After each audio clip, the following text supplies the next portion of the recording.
শীত মনে হয় 1 বছরের জন্য ছুটিতেই চলে গেল। ওপরে যে চন্দ্রমল্লিকা গাছগুলো ছাদে হয়ে আছে না, গাছগুলো শুকিয়ে যাচ্ছে, তাই কিছু ফুল ওপর থেকে তুলে নিয়ে এসেছি ফুলদানিতে রাখবো বলে। এই ভিডিওটায় আমি আজকে এবং আগামীকাল দুদিনের ভিডিও কভার করেছি। কি সুন্দর ফুলগুলো। এখন বেলা 12টা, তাই গুড মর্নিং বলার যে সময় সেটি মনে হয় পেরিয়েই গেছে। একটি নতুন দিনে সবাইকে স্বাগত। আজকে আমার রান্না তাড়াতাড়ি হয়ে গেছে। আমার নিচে যে বৌদি আছে আপনারা তো সবাই জানেন, আমার আরেকজন বৌদি আছে, ওকে আমি নাম ধরে ডাকি। গতকাল তার ছেলের বিয়ে ছিল, বসিরহাটে বিয়ে হয়েছে, ছেলে বউ আজকে আসবে। ওদের নিয়ম হলো শ্বশুরবাড়িতে খায় না, তাই ওপরে আমি ওদের খাওয়ার আয়োজন করেছি দুপুরের। তাই টেবিলটি গুছিয়ে রাখছি, ওরা চলে এসছে, ফ্রেশ হয়ে আমার বাড়িতে আসবে।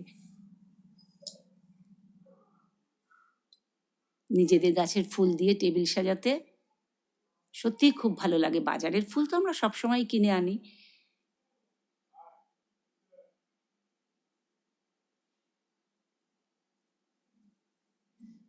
আগামীকাল কলকাতায় ওদের বৌভাত, আর তার পরের দিন বসিরহাট। যেহেতু কলকাতার লোকজন বসিরহাটে যাবে না, তাই আগামীকাল কলকাতায় করবে। এই আমি ওদের দুপুরের খাবার রেডি করে ফেলেছি। ওরা এসছে, ওই ঘরে আমার শাশুড়ি মার সঙ্গে গল্প করছে। এবার ওদের ডেকে নেব।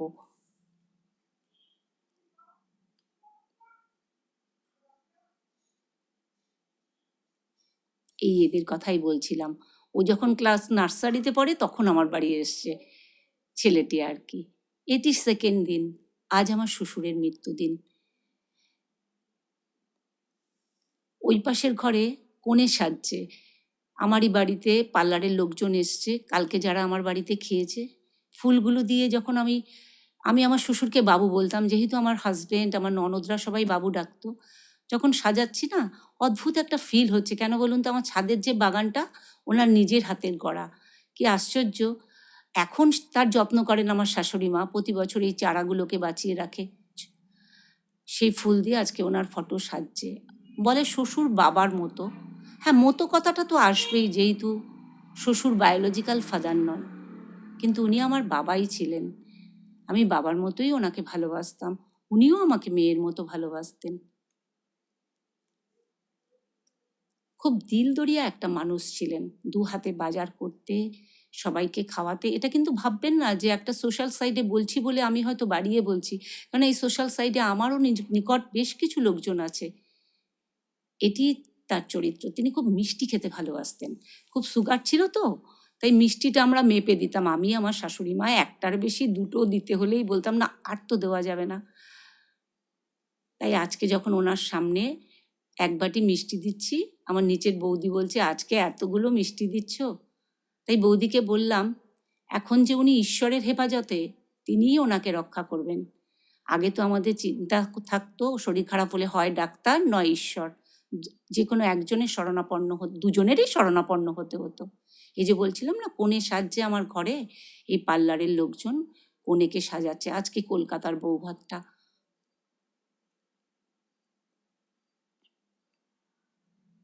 কেন, ওদের ঘরে ওদের সব লোকজন এই সাজানো হয়ে গেছে, ওরা এবার চলে যাবে, তারপরে আমি রেডি হয়ে যাব। এখন কিন্তু ঘড়ির কাঁটায় 7টা। এই আমি এসে পৌঁছেছি, রাত 9টা বেজে গেছে। বিয়ে বাড়িতে ফুল ধমে সব ফটো সেশন চলছে। খুব ক্লান্ত লাগছে, শরীরটাও আমার ভালো নেই। ভিডিওর শেষ প্রান্তে এসে সবাইকে সেই একটি অনুরোধ, সবাই ভালো থাকবেন, সুস্থ থাকবেন ওয়েদার চেঞ্জের সময়। আর যদি ভিডিওটি ভালো লাগে তাহলে একটি লাইক দিয়ে পাশে থেকে যাবেন।